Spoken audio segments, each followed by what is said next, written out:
Ronaldoning eng yaqin do'sti kim ekanligini bilarmidingiz? Ishonavering, siz u inson kim ekanligini hattoki taxmin ham qila olmaysiz. Bu insonning ismini video oxirida aytaman. Aytishimdan oldin kanalimga obuna bo'lib qo'ying. Ishonavering, siz bundan umuman afsuslanmaysiz. Bilasizmi? Ronaldoning shunday bir do'sti borki, u doim Ronaldo bilan birga va doimo uni qo'llab-quvvatlaydi.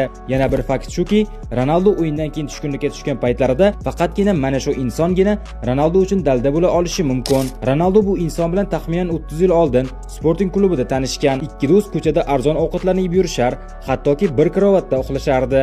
Lekin bu bolakay o'zini yaxshi ko'rsata olmaydi va Sporting uni jamoadan ketkazishga qaror qiladi. Ammo yosh Ronaldo unga jiddiy qarshilik qiladi va shunday deydi: "Agar u ketsa, men ham ketaman." Klub Ronaldoning yulduz bo'lishiga qattiq ishonardi. Shu sabab ikkisini ham saqlab qolishga qaror qildi.